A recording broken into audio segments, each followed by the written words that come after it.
might you go from a full-time, say, cubicle job in an office to a full-time fly fishing job on the Pacific Ocean from a boat that you built with your own hands, chasing Pacific salmon and tuna and rockfish and everything else that swims there? In this episode of Fin and Fire with Jeff Mishler, I sit down with Rob Perkin, who did just that. The pandemic affected all of us differently, but in Rob's case, it gave him an opportunity to make a major life change.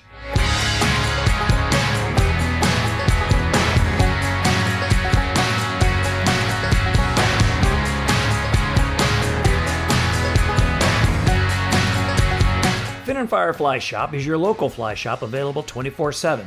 At finandfire.com, you'll find the best selection of Simms, Sage, G. Loomis, and all your favorite brands. Rob, thanks for meeting with me. I have been looking forward to asking you some questions about dories and wood boats for years, because you have the nicest boats on the river. And anyone who has a nice wood boat is worth talking to, because I understand the craft that goes into making these boats. And I really want to talk to you about your dory that you built and then the fishing that you're guiding now out on the Pacific Ocean. So this is a really interesting story that we're going to dive into. So first, tell me, how did you go from your past life to this life, and what brought you down to the coast to be a full-time fishing guide? Yeah, well, thanks for having me. That's a loaded question, right? So a lot went into that whole thing. Totally. Yeah, it was a process that from going from the corporate world to guiding was something I envisioned doing a few years from now. But with COVID, I think like many of us realized very quickly that it kind of changed some plans and expedited my timeline a little. So that's how I went from something that was going to be, we'll do that in the future once we maybe relocate to the coast after my wife retires, to, hey, let's look at this now. That's how I got started into this new passion of guiding. You had plans to move down here. Yeah, so the plan was, my wife has a couple years left at UPS, and we were gonna, when that time came, I kind of maybe make my exit from the agency world and the cubicle to guiding full time here on the coast, and what my passion was. So why don't you describe a day in the life of the cubicle guy? Yeah. And the day in the life of the guy who's running the Pacific Dory on the Pacific Ocean, chasing salmon with a fly rod. Yeah, I like the new office, first of all. It's great. It was a great transition. But yeah, so to give you a little more background into what I did before, was worked for an experiential marketing agency out of Beaverton. So we would do, primarily for the tech and automotive industry, their large scale events, whether that may be anywhere in the world. So Amazon would come to us, type of thing, and look for us to design that event and what it might look like and where it would be.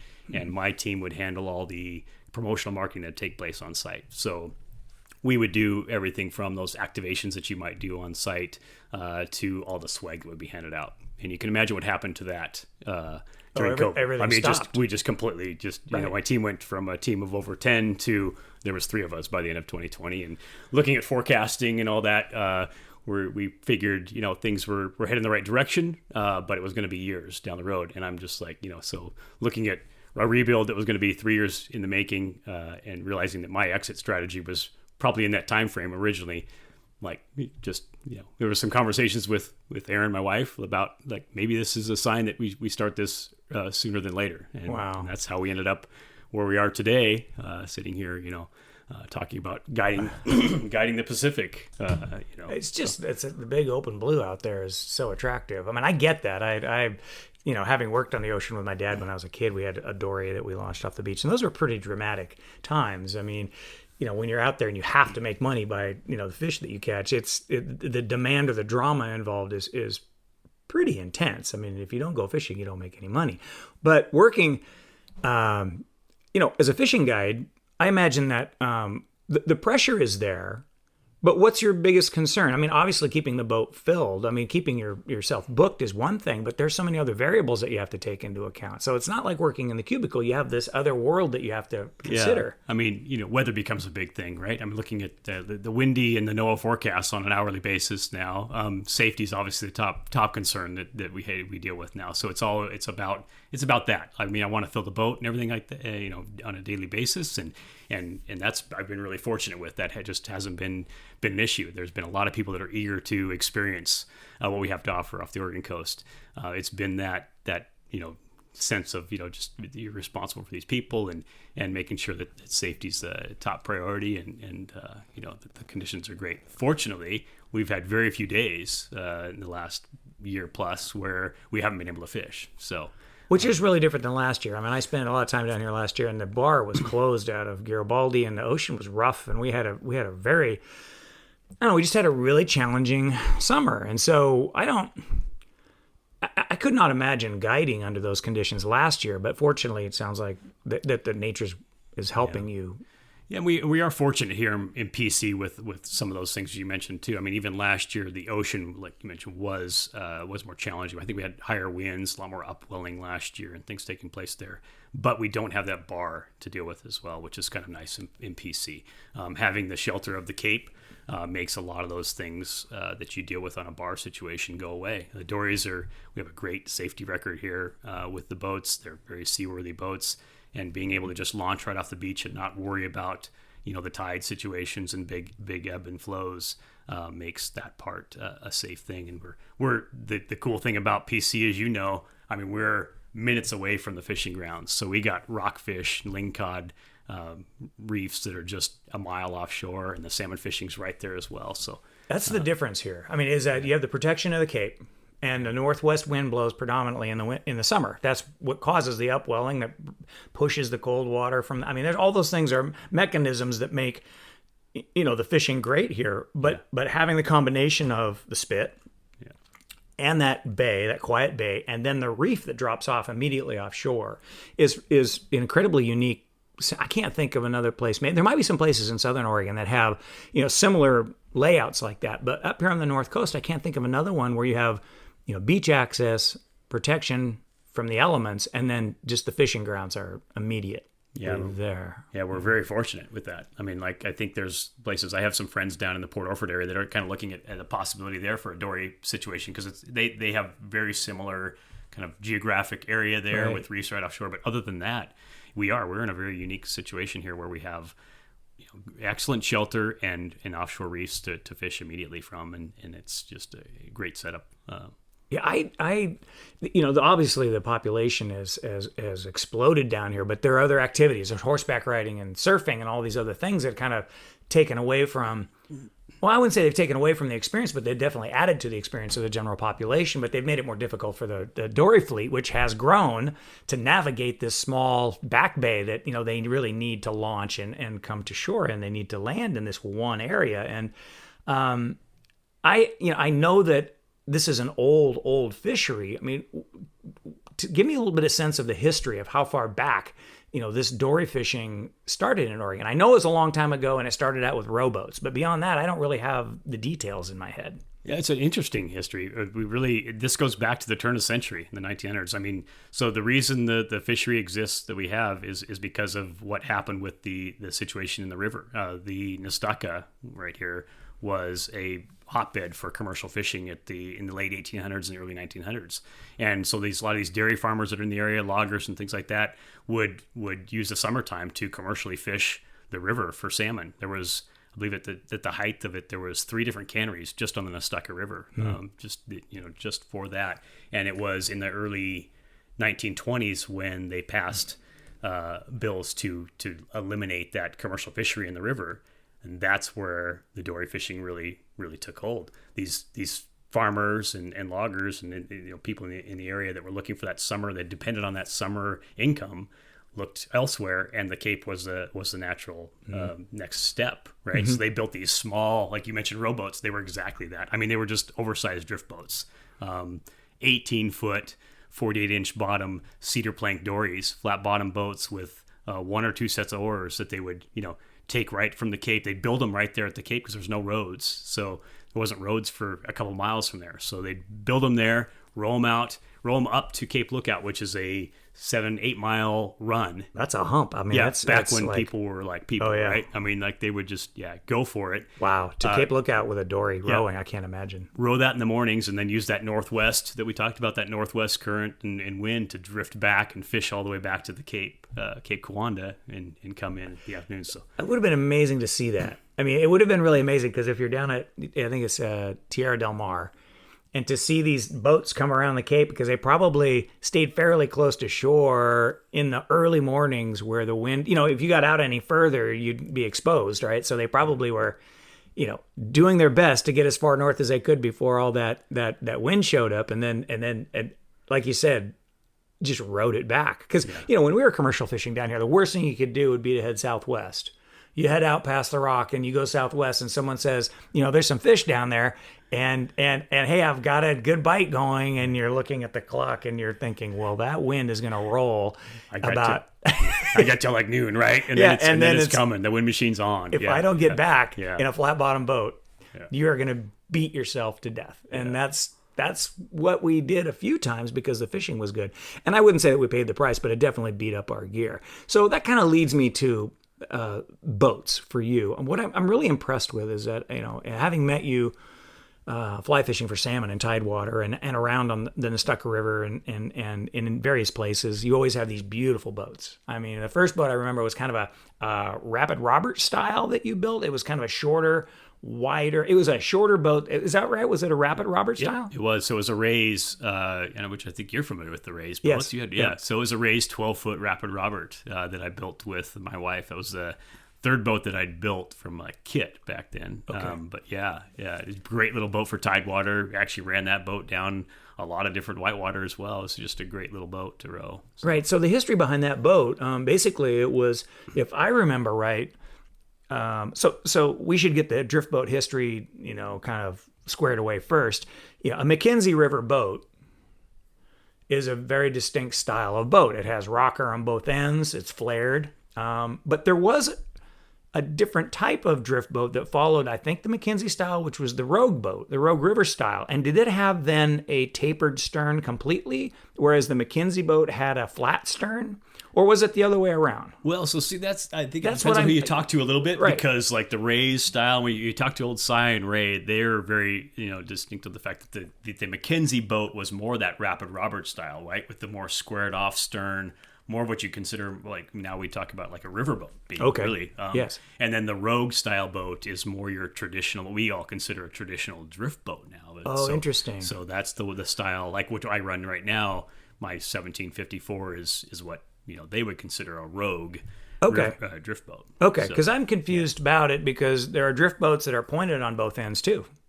Yeah. And so I was under the impression that the flat stern on a drift boat allowed someone to put a motor on the back if needed, which then that would lend to maybe a Rogue River design, because back in the day there still are large dead sections in that lower river, and if you're fishing the Rogue River, the only way to get down through there is to possibly have a motor on the back. But I didn't really understand what the reasoning behind the square stern on a regular, I guess a double-ended drift boat was. What's the rationale behind that? Yeah, and that is probably beyond me at that point. Really, I don't understand that. I think it went from if you look at the history, it seemed like they had the double-ended boats first, and then my thought on that whole thing was when they started to square off the stern was that it gave a little more stability to the boat. Oh, that makes sense. Yeah, and not necessarily, it definitely lended itself to being able to put a motor off the back, but really start to get a lot more stability as you square that off a little more. Yeah. And initially, I think it was very similar to the first double-ended dories. So we can go to that whole thing, right? So they felt like those double-ended dories, the whole idea was that you had to have a rounded or a bow for your stern as you're coming in and going out through the surf. Right. If you had a squared off stern, you'd flip out. You couldn't make it. Right. That was the whole old school thinking was necessary. So that makes sense. I think that kind of came from that same thought process there. Yeah. It'd be really interesting to interview someone who really has a grasp on the drift boat history. I've been rowing a drift boat since I was 10 years old. My dad had me in the boat. He said, well, if you want to row, let's put some hot shots out, and I'm pulling plugs, and there's nothing like pulling plugs to teach you how to keep the boat straight, right? You can't drift left or right if you're gonna. And my dad was not very particular about it, but I was very particular. I wanted to make sure that I was doing this right, And then I know how I have friends who they're all over the river when they're pulling plugs, because the idea is to get them to move through their faces, and it's like they didn't have to go straight down river. But I believed when I was 10 years old that the best I could do would be to keep that boat just perfectly straight going downstream with an upstream row. But I've been rowing boats since I was 10, and I I honestly, I have to say, I don't know as much about the history as I'd like to. So I think what's fascinating talking to you is you built boats, but you also understand structurally what makes a boat work. And that's kind of where I want to go next, because your first boat was the Rapid Robert style.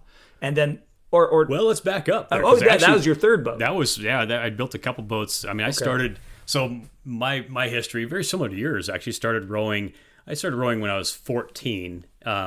And it was the first boat that I built with my grandfather, was an old Greg Tapman 16-foot tradition. So this is more of a traditional drift boat style. It was a 1648, what you consider more like we see today, drift boat, standard rogue style boat. And that's where I learned a lot of my woodworking from, was from my grandfather, just building that first boat with him.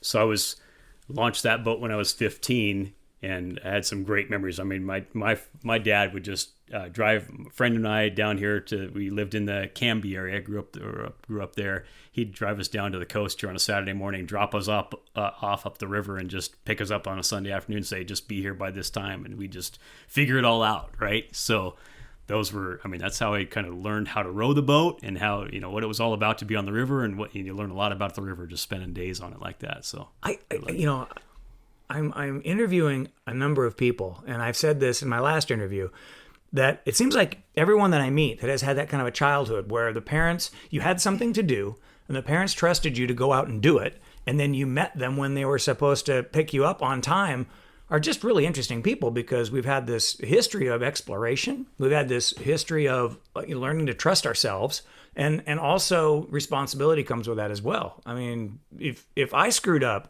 and didn't meet my parents when I needed to meet them, I didn't get to go again. So, the consequence for me was, well, you blew your chance, kid.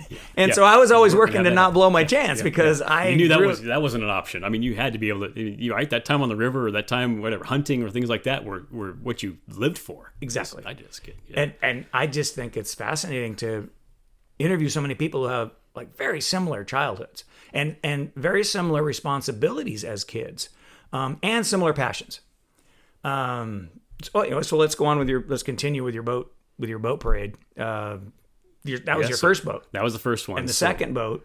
Yeah, similar to the first one. Okay. So, built that one, and then. What did you improve on the second boat from the first boat? I mean, because maybe the first boat had some things that weren't. I think so. So that was back in '88 when we built the first one. So what improved there to the second one was a lot of just what we had to work with at the time. So it was now in the late 90s. We had the epoxy resins were much better. The two, what you could use for the boat. Got away from that first boat had a UHMW bottom on it, which there was just some things with that. There are positives to it, but there's a lot of things that just didn't work out well with that first boat. And we were able to just take it to that next level with the kind of fiberglassing that you can do, and the resins that you could use. And the woods that were used too. I mean, I think I improved upon that, but that was where we kind of took that next step. So. Okay, so then we know about the Rapid Robert, which was the third boat, and the fourth boat is the 1754 that you have now. Yep. Okay, yes. That's a beautiful boat. I mean, it's just when it's on the water and we're fly fishing for salmon, I just go, holy moly! I wouldn't want to be in that boat, because if I scratched it, I'd feel terrible. The finish is so nice. They're so meant to be used, though, right? I mean, right. You got to get them on the water. Oh. And the nice thing about the boats nowadays, the wooden boats, I just love how warm they are, how quiet they are on the water, and if you have a place to keep them inside when you're not using them, really they don't require a lot of maintenance. I mean, you just oil on the inside of the boat, and the exterior of the boats now is all glassed, and then every other year just wet sand that down and varnish it, and you're good to go. I mean, that 1754 now, I use that guiding on a daily basis. The wintertime, I'll use a raft on occasion, but it gets 80% of the use in the winter, and then I'm on the Rogue in the fall, and it's used every day down there, and it's just I can't imagine being in any other boat. Yeah, and I'm sure that thing. Do you run the canyon section as well? Have you been through the Blossom Bar area? In the raft. The raft. Oh, yeah. I wanted to take my Woody through there. I wanted to take the drift boat through there, but I know there's a lot of guys that do. I mean, yeah. It's not. Aaron would not like it if I tried to take my Woody through there. So it was an eye opener for me. My very first job as a guide was working for a guy who was an outfitter down there, and he just said, "Oh, you know how to row a boat? Here, you can row mine." And so I rowed his Willie boat. He had two, and so I rowed his Willie boat through that section. Worked with him for a while, and having never been down that section, it was an eye opener because I stayed right on him. But what I didn't realize is just how technical the river was in the fall when they dropped the CFS. I mean, the Rogue River becomes a completely different monster when they drop the CFS in the fall. And we're avoiding rocks in the drops, and Blossom Bar becomes like serious because you can't miss a stroke or you're stuck out on the sandstone. And in a drift boat, I was terrified, but fortunately, I didn't touch a rock in the trips. Yeah. The only time I screwed up the boat was going through the fish ladder. Yeah. At Rainy Falls, and that is the most dangerous place on the river. Yeah. Backing that boat down through there in low water and having it kind of hang up in the middle. Somebody had just pancaked their boat in there right before we had gotten there, and mine stuck sideways, and I jumped out there and I was pushing on the gunnel and trying to get water under the one side to lift it, and it was starting to catch, and I thought, we're gonna fold this boat right here. And then it tick, straightened down, bang, bang, clink, clunk, and then it ended up in the pool down at the bottom of the fish ladder. And I was like, wow, I don't know if I can do this every time. I was wrecked. And that's mile 2, right? Right. I mean, that's right. You're not even into the adventure yet. Yeah. But it's a pretty magical place when you drop down through the Grace Creek and you're in that canyon for 3 or 4 days. Yeah, it's beautiful, and I don't know if I would do it in a drift boat again, just because I knew how much strength and, I'm almost 60. In a raft, I feel really comfortable doing that. But in a drift boat, when the water's low, you really can't miss a stroke. And in the spring and summer, when it's rolling quite a bit higher, you have a little latitude. You can still mess up at Blossom Bar if you don't get over. But the drift boat's great for that. It just slides right over into the spot behind the rock, and then you're set up. But I don't know if I would do that in the fall. Yeah, that is the positive thing about a drift boat versus a raft too. I mean, you just the tracking and everything is it's really nice. You have that added abilities that you lose in a raft, but the forgiveness isn't there. So confidence too. I mean, I know with a drift boat, I know exactly where it's going. With the raft, a swirl catches it, a little hydraulic catches it, and you're bouncing off a rock. It's like, I did not even intend to be on this side of the river. And I couldn't move it because I have the kitchen sink in the boat. I've got everything in there, and it's so much weight. Well, anyways, let's move off of rafts and move back into the wood boats, because that's really what's fascinating to me is, your attention to detail, how beautiful the boats are. And also now this dory that you're fishing is also, so this technically would be your 4th boat. Yes. The dory. Now tell me about this dory. I just was outside looking at it, and it is beautifully put together. The joints and everything are just, it's just beautiful. So tell me a little bit about the process of how did you come to this particular design, and what is this particular design, and how does that benefit your program out on the Pacific when you're fishing for salmon with flies? Yeah, well, so in this day and age, we have a lot of different choices to make, fortunately, with the dories. So there's, we do have the wood boats. We have Koffler's making a great aluminum boat. Mm-hmm. And we have the composite boats that are made by Breaker Dories. So there was choices, but for me, really, there was only one. And it was going to be a wood boat. I mean, I just, as we talked about, feel comfortable in a wood boat. I don't mind the little extra maintenance. I like how they handle the water. And then it just came down to design, right? And I knew where I wanted to go with that. I've been fishing down here my whole life. There's a design by Learneds down here. They've been a family that's been making boats for 50 years, and that was the style that I wanted. The challenge there is getting some kind of template to follow, right? Because it just doesn't exist, and they're very right. He made his boats one at a time, right? He made his boats very unique in his head. Yeah. And pretty tight to the chest as far as any kind of if you're going to get anything on him. He's a good friend, but you weren't going to get much from him in the way of anything to go from. So it was taking what I saw from other friends' boats that had those Learned styles, and then getting the dimensions that I could from that and building off of that and really trying to improve upon or just tweak how I wanted it from a fly fishing perspective, what I wanted as far as a dance floor, as far as the deck's concerned, space-wise, minimal design is inside to keep things out of the way when you're trying to cast or things like that. And just, and then there's other people. I mean, I was fortunate to have so many mentors in this. I think, I'm less of a boat builder and more of just been fortunate with friends and people willing to just help out or show you the way over the years and how to get things done. So there's been great people to learn from and take pieces here and there and make what I wanted in the boat that I have now, and it's worked out well in that design. This boat, It's a little bigger than the standard Learned boat, both in width and in its length, which gives more space, like I mentioned, for people to fish off of. And it's just a stable platform as far as a dory is concerned. Obviously, casting from a boat like this that has higher sides is kind of a challenge if you're not an excellent fly caster. So, keeping your back cast elevated, keeping it so that on the forward cast, the fly doesn't stick in the back of your head, hit the boat, or hit the captain. Challenge, particularly when the ocean wind is blowing all around you, and the boat will cause its own swirls, right? So if you're setting the wind one way and the wind hits the side of the boat, it actually causes a funky swirl around, because I've tried to fly fish out of my striper, and it's like I've got this center console and the wind's coming this direction, and I try to make a cast this way, and all of a sudden the wind comes the other way because there's a vortex behind the structure that's on the boat, and I never know which way the fly is going to go. So how do you handle that in that boat design with customers of varying abilities?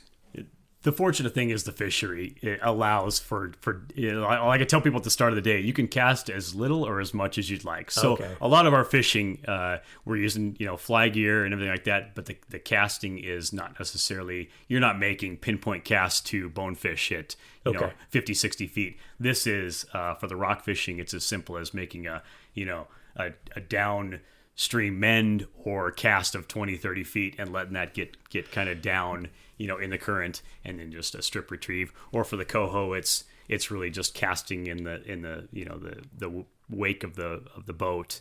Again, 20, 30 foot casts and just getting those fish to follow it. And they're really attracted. I mean, they're really attracted to the commotion of the motors. I mean, the coho, for whatever reason, that prop wash just brings them right to the surface. And who knows? I mean, that disturbance just is like candy for them. But I'm curious about like the bottom fishing, like getting your offering and your flies into the zone. Are you purely relying on suspended fish? I mean, do you really have to like make sure that the rock fish are suspended on those days when you have really good fishing, or are you really able to get it down into the zone where you typically find rockfish on reefs that are anywhere from 30 to 80? They can be really deep, and I don't know how consistently I would find. So I'm really curious how you get the fly to the rockfish if they're not up on the surface.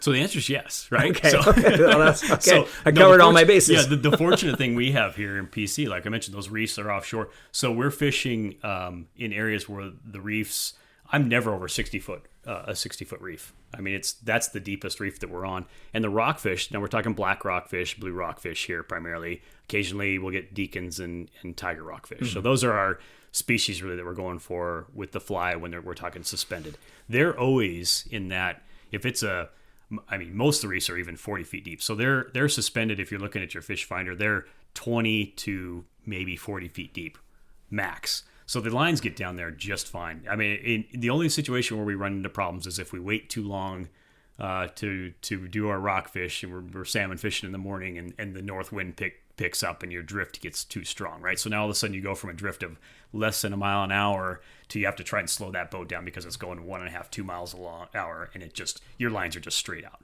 But yes, most modern lines that I'll use, these 30-foot integrated heads that are 400, 450 grains, and they're getting down just fine to all those rockfish. Now today, we found them on the surface. I mean, we had them on poppers too, I've never had that, and I look awesome for it, and I just have not had that. Yeah. I haven't had that opportunity where the rockfish are on the surface. I have to back my striper.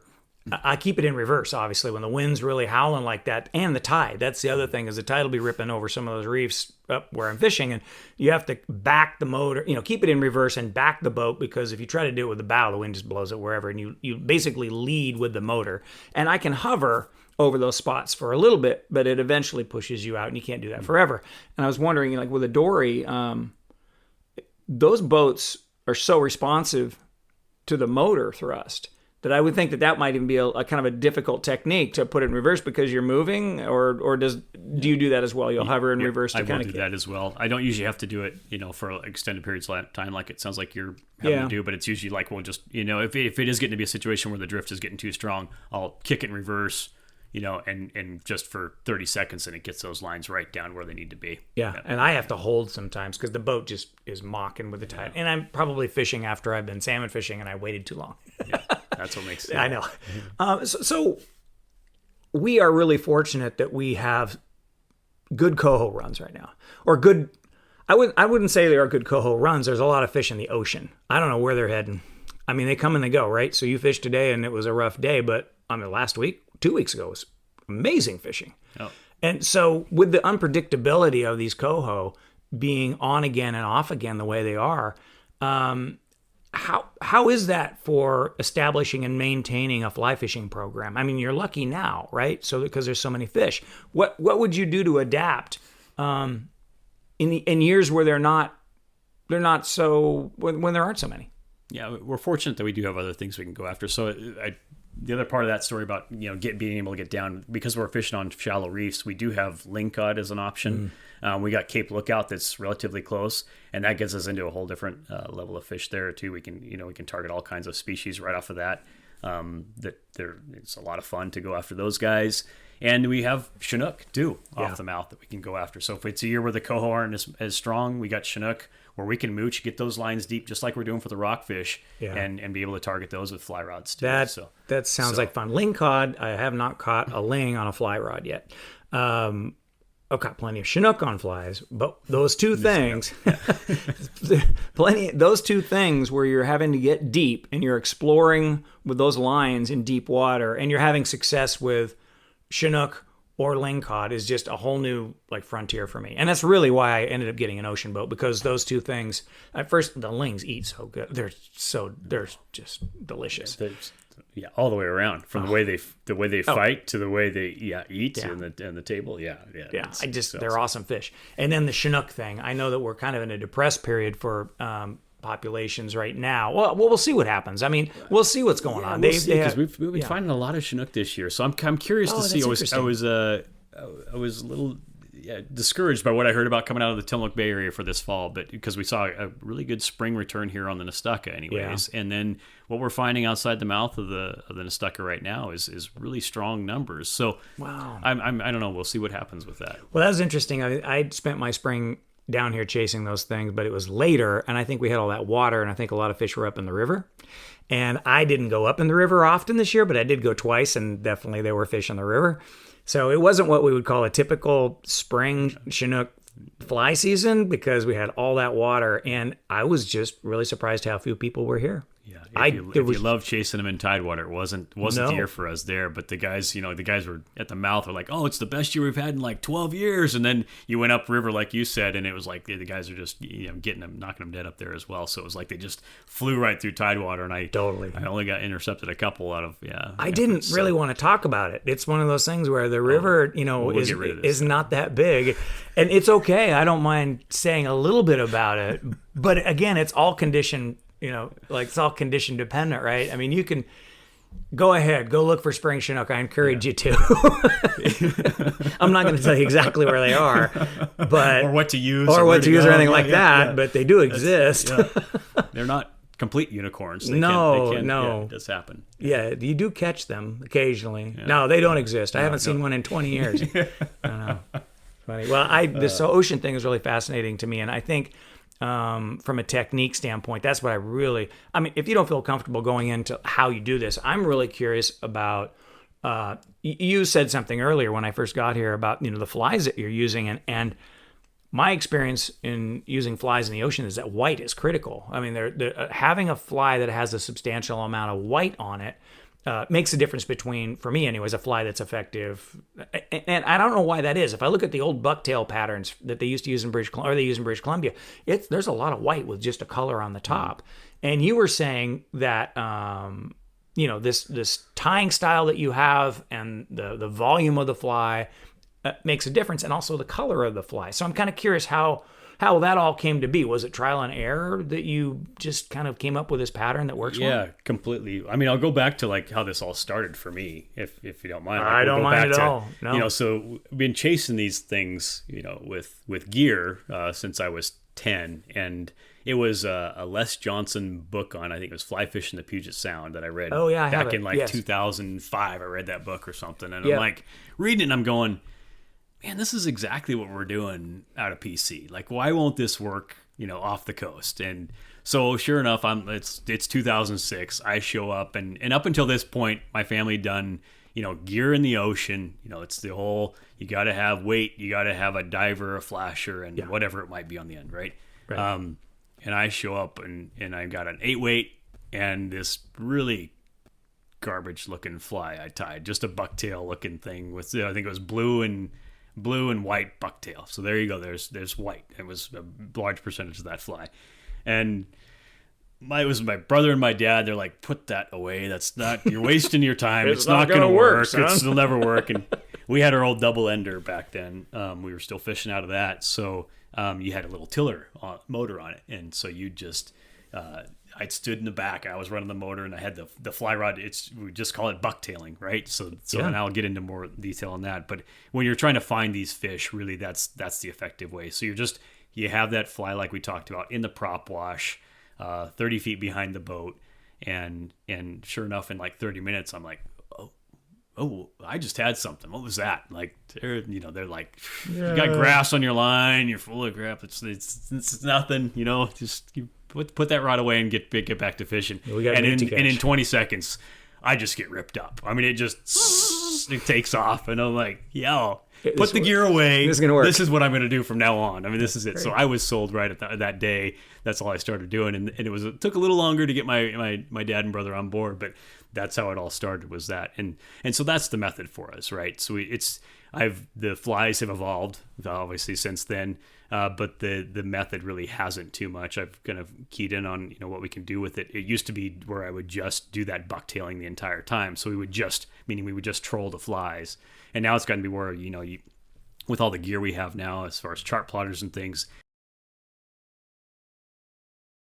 it's very easy to like pinpoint those schools of fish, and there's a lot of times when they're concentrated much more than we would have thought historically. So at that point, we can come back around and get right over those fish, actually cast to them, and strip these flies for them, which is just a blast, right? Do you have side scan? I mean, does yours have side scan or is it down scan? Do have side scan. Okay. I'm primarily using the down scan for the coho. I mean, they show up on the screen from what my eyes can interpret much better that way. Yeah. You get a good idea where they're at, and then you just mark in a few points, and which way you're going to drift, and you just drift right through that area. Another question is, how much do they move? Because I know that when the current's moving hard and there's a hard rip, you'll go through an area once, get hooked, you'll hook up, and you'll hook up a second time, but then it's like they've vanished in that same spot. So like tuna are moving all the time. How, in your experience, how much of those coho, how much is that school moving around, or once they find the food source, they just kind of park? Yeah, so it's a little or a lot, right? I mean, so it can be anything from they'll move that food source. So like you mentioned, that rip, right, and stand on that edge. I mean, there's usually a clean and a dirty side to that rip. If it's that's causing that food source to be right there, it's more important to stay on that edge of that rip than it is your points, right? So then it becomes a different game. But if it's not a consistent rip, and there's a lot of times when there's just bait right there for whatever reason it is, like the bait are just in that area. I've found times where those fish stay right in that spot for an hour or more, right? So that's interesting. And with technology and you can stay on top of them. Yeah. I'm so fascinated by this because I bought my ocean boat specifically to get out in rough water in a lot of conditions, because there are a lot of days you can't get out. And I was thinking, well, if I did that in a dory, I would have instant quick access with everyone else, but I wouldn't be able to fish as many days. And what I've realized is that with my big boat, when those days are rough, I don't want to be fishing anyways. And when it's big and sloppy and it's 3 points of contact, you have to be holding on or else you're going to fall out. It's not that fun to be out there anyways. And so what's fascinating about the dory fishery is its proximity to the reefs, its proximity to the fish, and how quickly, the boat is in and out of the water relatively quickly. You don't have this marina that you're dealing with. You don't have paying for parking that you have to do with. I'm obviously the member of the dory. I think you have your key to the lock if you're a dory member. If you're a member of the dory association, or dorymen's or whatever. That's actually. I mean, we have a great dorymen's association, and that's really just. It's over 700 members now strong. Whoa! It's that's a crazy.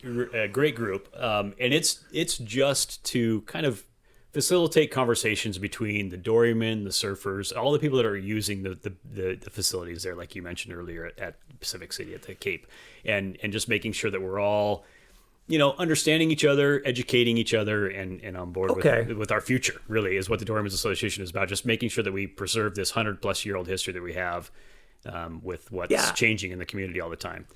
So to answer your question about the gate there, they did during COVID, and just because it was getting so crowded on the beach there at the Cape, they shut down just parking on the beach if you're not launching some kind of boat. So that goes for kayakers or dorymen, anything like that. So you don't have to.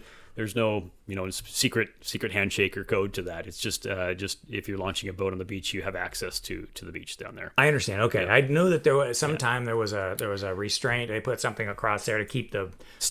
Still there, but anybody has access to it as long as you're just launching a boat. Yeah, I got you. Yep. Okay. Yeah.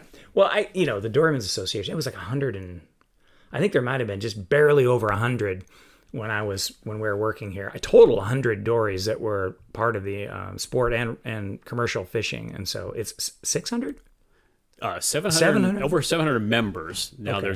There's over 300 active boats. Okay, so 300 active boats. So how many? Let me ask you that now. So when you were commercial fishing down here, you were kind of at the height of the commercial fishery. Yes. That was before. How many commercial boats were down here in the 80s? I would say there were more commercial boats than sport boats.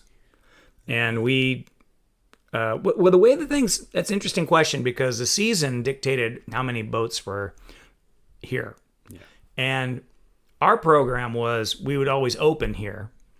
And then as the fish moved up towards the Columbia, we would then leave and pack up our camp and go to Cannon Beach. And we would launch alongside the Pinnacles at Cannon Beach, which is a completely different hairball adventure because, that you don't have the protection of the Cape right there. Right. And you're launching often in pretty questionable conditions. And it was even worse when the commercial trollers were out there saying, hey boys, I don't know what you're doing sitting on the beach because we're killing them out here. And then now you're thinking, do I go?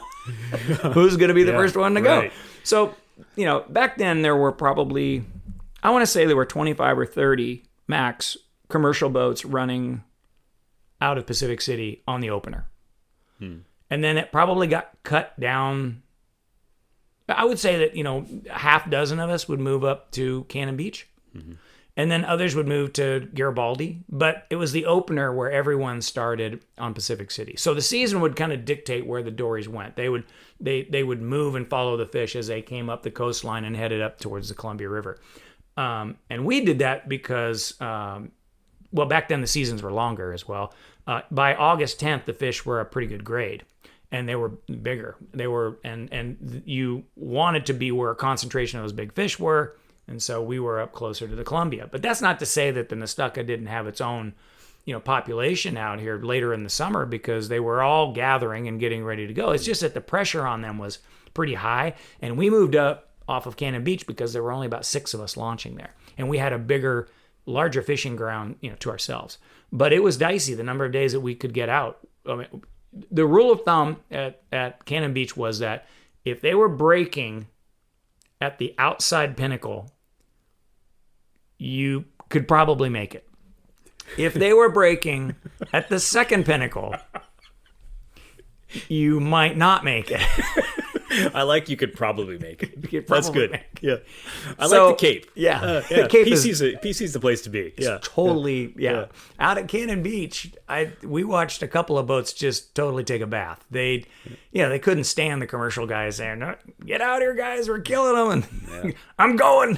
And so, they hit the first one and it swamps the boat and the next one turns it sideways. And then you're upside down in the surf. And that's just how it goes. Once you lose power. And we took a wave once there that totally stalled our boat.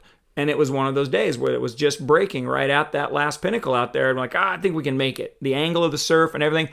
Well, we met through, the first couple of breakers. We got right out to the meat of it. And one stood up and my dad just floored it. We went through it, and it knocked me all the way to the back of the boat. It took me right off my perch, and I was back in the bilge, back with the motor and in a 2 feet of water, and the boat's barely slogging along. I mean, it just wouldn't move.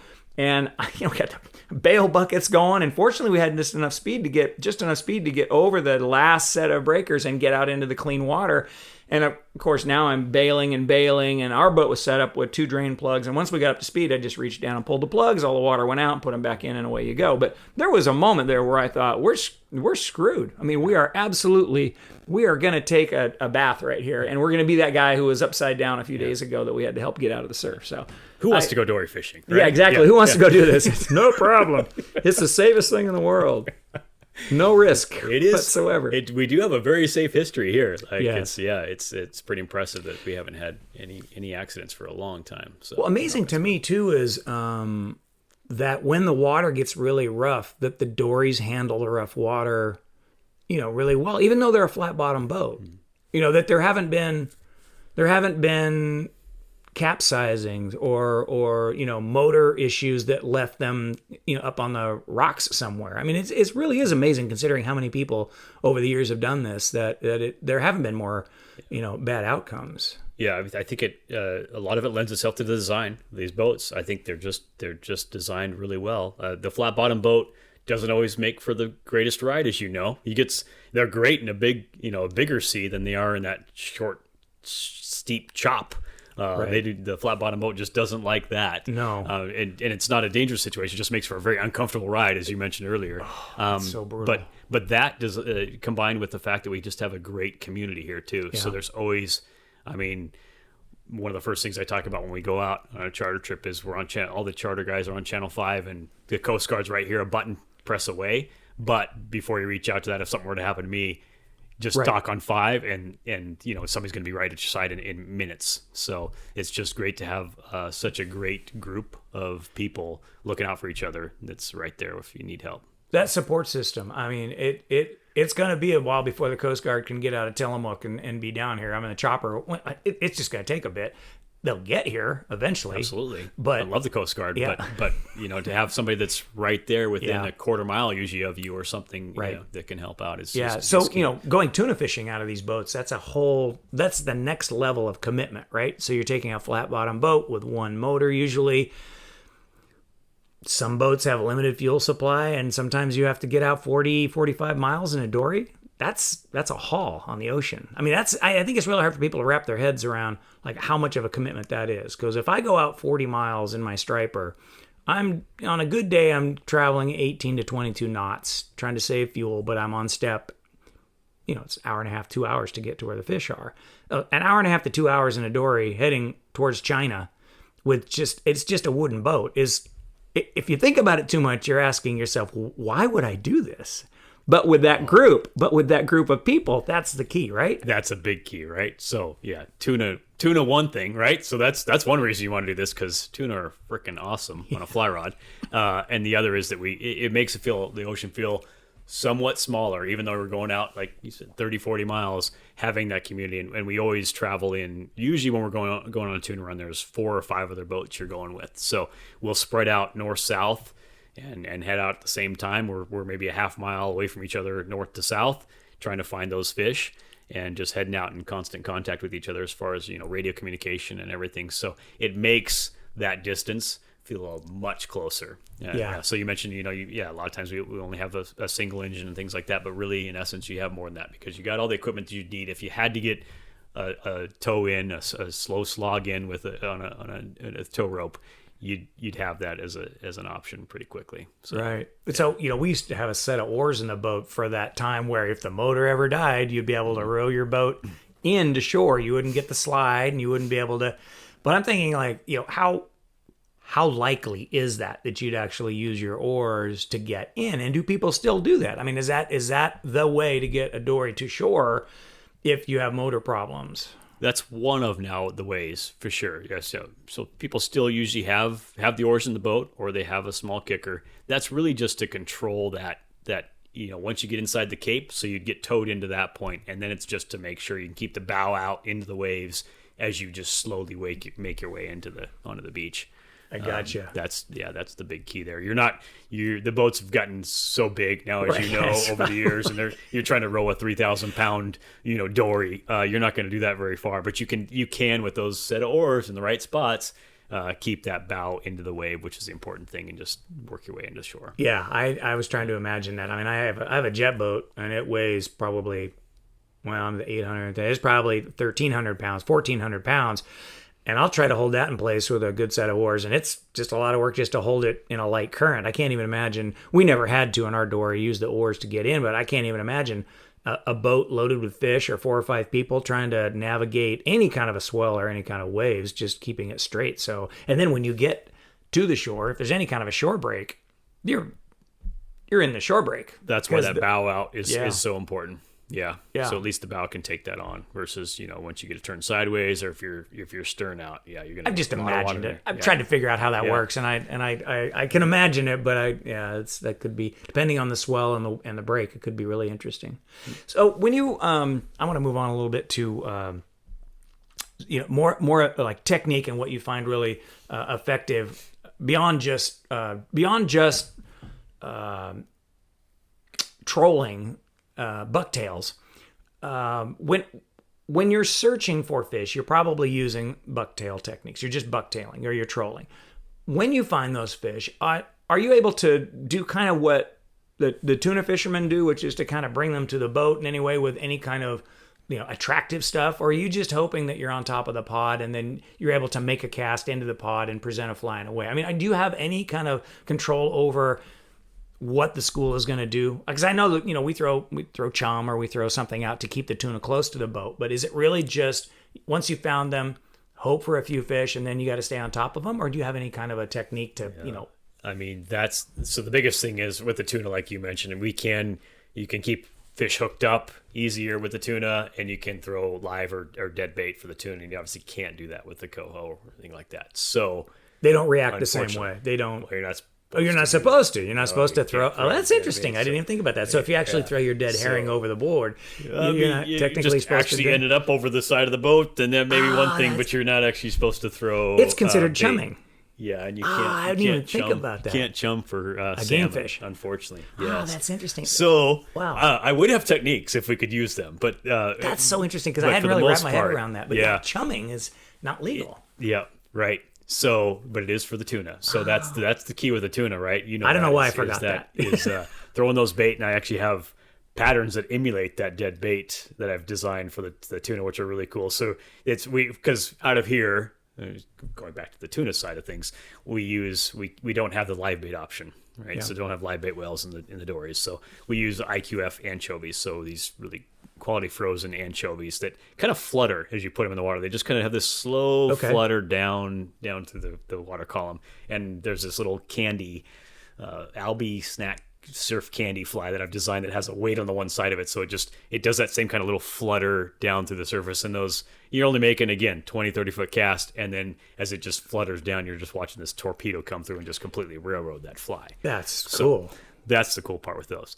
With the salmon, the best technique I've found is with what you talked about with the prop wash. Okay. I'll trim the motor up a lot when we're bucktailing for those. I don't use some guys will use like flashers behind the boat with fly guys that are trying to do, make it work. I haven't found the success rate any higher with the flashers running behind the boat, but I have found where trimming that motor up and getting that really churn in the water, like we talked about, the coho just look up for that is a big key. So I will still do that. Even when we find that school, I'll usually keep the boat going at like 1 mile an hour, just bump it, as slow as it can possibly go, but get that prop up so it's churning that water. You're tilting it away from the transom, so you're creating more of a froth behind the boat. Oh. Yep, and that'll keep them closer. They are really interested in that wash of that, so that'll keep them close. And then if you can keep a fish, if you can get it really where it's really active, and you have a fish on often, those coho, you'll see where they chase it right to the boat. Oh, and there's usually 2 or 3 behind it chasing, like, what's going on? Like, you can usually get multiple hookups if you can, keep a fly in the water and one hooked up. Oh, they do chase it right to the boat, and it's like, crazy. They don't even care what the boat. I mean, the boat's there. They have no idea. They're just focused on that fly in the water. So. No, we were out the other day, and I said, let's net both of these. Put the net down. And well, let's get both of them because it's not leaving. It's just looking. Just looking. Yeah, it's it crazy. was really strange. there's so much to explore out there. I mean, there's so many things that I have not tried that I want to, and particularly the bouncing around a little bit here, the lingcod thing. But when you think about Chinook, if Chinook, you're saying you're finding a bunch of Chinook to target those fish. My experience is that later in the summer, they're actually right up near the surface too. I've been catching them right behind the boat in late August and September. Now, I don't know what's bringing them to the surface, but what I was wondering is that, do you have a sense of, like, through the season how you change your presentation for Chinook, or if there's anything like that where, as the fish seem to move through the water column, it could be temperature, it could be bait, it could be a lot of things. Do you have more than one technique for the Chinook? Because I'm really interested in catching Chinook on a fly in the ocean. Oh, so we're not going to talk Taiwan. We're going to talk Chinook. We're talking in the ocean. Okay. We're not going to talk Taiwan. No, we're not going to talk about... Yeah, so I've found that you don't have to if you don't want to. No, absolutely. Yeah, we're going to talk about this. I love talking about it. So, but I've found the Chinook in the ocean, I'll get them throughout the season if it's a big enough bait ball or something. They'll come up and feed just like the coho will. So they'll come from that depth of where you usually find Chinook 40 to 60 feet deep a lot of times if you're fishing in a couple hundred feet of water. They'll be... there's times they'll surprise us in mid-July. We'll get a Chinook on the fly bucktailing because the bait's, there's enough bait up there. They're following the coho right up to the surface and feeding on them. Now, when I start to target them specifically, the place where I've done that is down towards any river mouth, right? Okay. So for me, it's the Nestucca right here. We're fishing really shallow water down there. It's 30, 40 feet deep is all. Again. Yep. And these fish, you can see them suspended. They're in 20 feet of water. So all we have to do, and I'll usually either, we'll try trolling through there with the flies really slow, but I love just mooching for them. So just cutting off the motor on the north side and just coming through there, and it's just like we might do in other areas. Right. Uh-huh. So it's and I'll use more chartreuse flies, just decent sized stuff, but still just a little twitching strips, just little. It's the same motion. kind of thing. Just give that little, Do they eat it on the drop? You notice that they like to eat it on the drop different? We've had that for sure. I think I've caught more of them. I think just because the time you're spending down there at that depth, it's just been on the retrieve. But we've had them take it on the drop for sure. There's so many lures that are designed to be, dropped through flutter, like you were talking about for tuna. It's just when you take the tension off the line, they flutter and. The fish is looking for a wounded something that's easy bait. So I was just wondering if you had success out there. That. Maybe. Yeah. I think we're onto something new. Could be. Yeah. Tie up the new fly. Flutter. I know, something that gives it the flutter effect as it's going down, but then it jigs well, coming back up and down and up. I don't know. Yeah. I just was curious because, there are areas I think that lend themselves to the fly, right? There are areas where you can get the fly to, and that's what it's about. It's like finding that spot where, you can get the fly to the fish and then you have a bit of a chance. I mean, some of the areas up north where I fish, it is just this giant pond and you don't have a sense or a feeling that you have a hope, a prayer to get a fish on a fly. And because it's lacking all that structure, right? You're lacking current of structure, or you're lacking wind waves, or you're lacking something. And I'm just wishing, geez, if we just had a reef here, or we had something to break things up a little bit, or if we had a river mouth that, and those kinds of things I'm begging for. And then I realize, all the dory fishermen already figured it out. That's why they're down here. You need a dory. All those things that you need are here. Yeah, I mean it's pretty awesome what we have here. It's funny because you mentioned like we do have a unique set of circumstances with how we have to fish for them with the fly, but the flip side of that is I think we have unique opportunities for these with flies too, because like today's a great example. We were over the reef just up north of the Cape. That's a popular area we fish. 30, 40 feet of water, and it was one of those days where, like I mentioned, the rockfish were not only on the surface, but they're like for an extended period of, it was a half-mile drift, and it was steady rockfish. All you saw on the screen was just solid rockfish, which usually you'll go through these, like, you'll go through these pods of, these schools of rockfish, and then you'll go through the vacant area, and then there'll be another school of rockfish. But it was just steady, and I'm fishing up there with 3 other charter guys, and I'm like, dude, you guys need to be on this drift that we're on. It's crazy. There's fish everywhere, and we can't, we got them on all the time. And they're like, yeah, we know, they're not taking our jigs. They're taking your stupid little flies. And popper at that, right? So the popper, but then I also have this, like, I think it's on one of the rods up here. Oh, yeah, it is. It's just so, it's just like this tiny little sparse clouser with pink eyes, and they won't leave it alone. But they did not want anything to do with the rubber, jigs that the guys are using on spinning rods today. So, wow. So it is. There are opportunities, and there's things that we overcome as far as with the flies. Yeah, we when we're using conventional gear, those white grubs, daisy chained on the line, the glow ones, they can't resist it, and then some days they won't touch it. Yeah, and it's like, today why? was one of those. Yeah, why wouldn't you eat this? And anyway, so we've had on and off days for rockfish lately, and I have not seen the pods of fish eating. And how far down are you finding these fish too? Like if they're near the surface, is it just 20 feet down, 10, 20 feet down? Yeah. So today I only had one rod with the popper, unfortunately, on it. I just had one floating line with me today, so it would have been great if we had more. But that was working, and then there was fish from, you could see on the screen, it was from 10 feet to 30 feet. And, just a wall. And literally as soon as you got that little clouser down there and just gave it a twitch, fish on. Wow. So, so the electronics are critical. I mean, what are the things that you look for when you're, thinking about electronics? Because I have to buy some electronics for my boat. I mean, my boat's, 20 years old and the electronics are 15 years old, and I'm really missing out if I don't have a good electronics package. So I'm thinking, there's so much out there. Do you have like a perspective on it? Because I don't know anything about. Yeah, so we'll need to go take a look at this. Yeah, we will. Yeah, you'll be spending some money at the end of the day after this. So get my I know. checkbook. I mean, Furuno's still the top of the line. I do not have Furuno. I have Garmin, and I think they've come a long ways. They're really right there. I think that's second tier.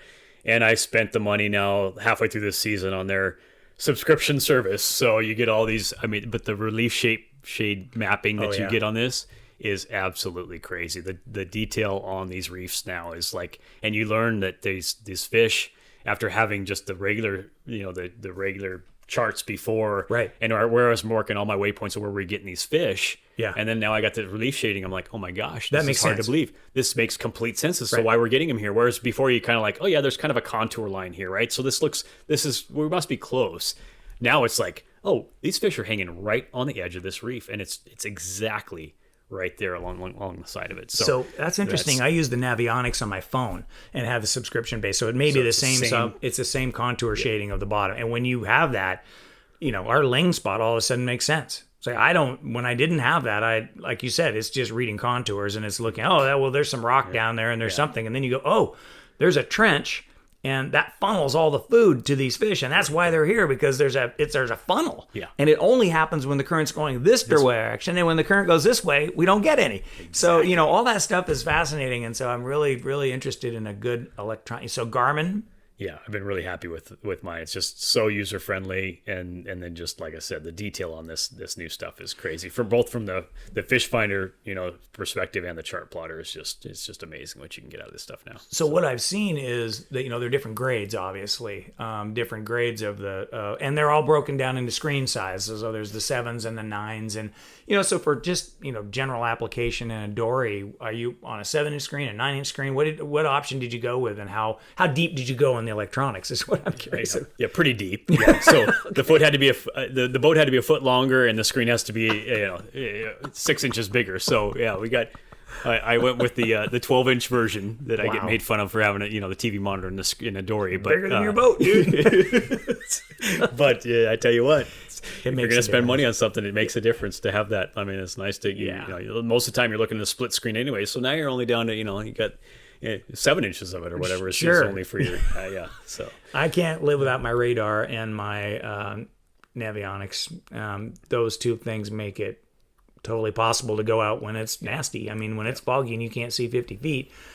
We go out in the shipping lane. We're out, 5, 7, 8 miles out there, and the big ships come by, and you've got to know what's coming. So I think, with the dory, unless you're out in that zone all the time, you don't have to worry about that commercial traffic in the ocean.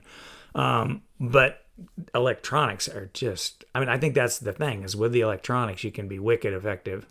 Yeah. And without the electronics, you just are using your skills and your memory Exactly. You get used to have back. to be, you used to have to be a different kind of person, and much more, intuitive. You have to be kind of salty person. You without really the did. electrics. Yeah, I mean, you Yeah. think back of when we first started doing this with my grandfather. Like, all you had was a compass for one thing, and if you know how the fog, you've been there. Like, sunny day, and the next thing you know, the fog comes in, and you can't see, front of the boat. I remember many occasions when I was, 10, 12 years old, and that had happened, and that's when that buoy out there would be a key point, right? So you get your heading to where you get close to the buoy, and from the buoy, if you headed directly east, you'd hit the rock, and from there, hopefully you get the point of the cape and the beach.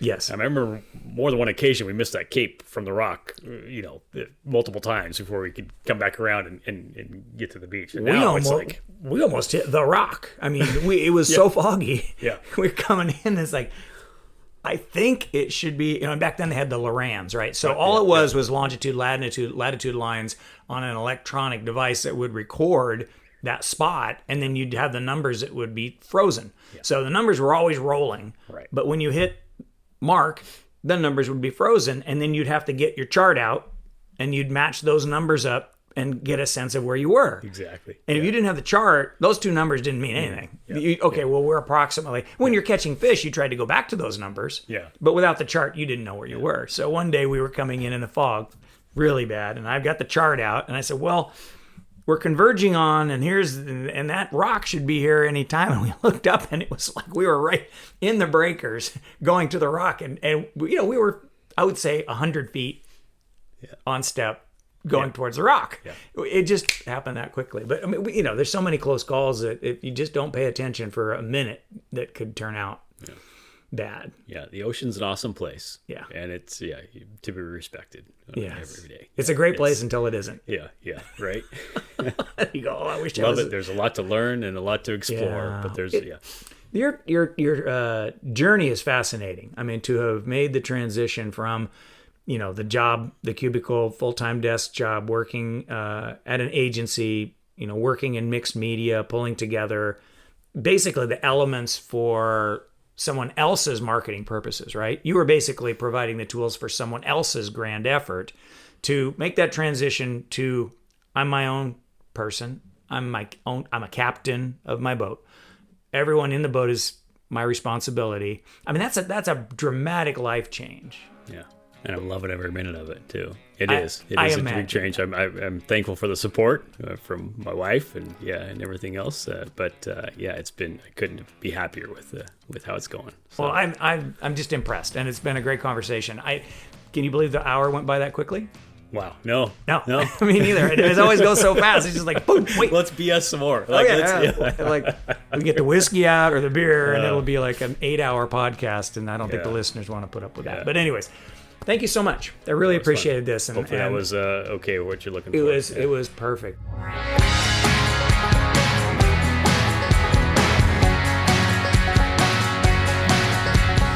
FinandFire.com is your outdoor store unlike any other. Fin and Fire is the West's leading retailer of your favorite hunting and fishing brands. Go to FinandFire.com to see what I'm talking about.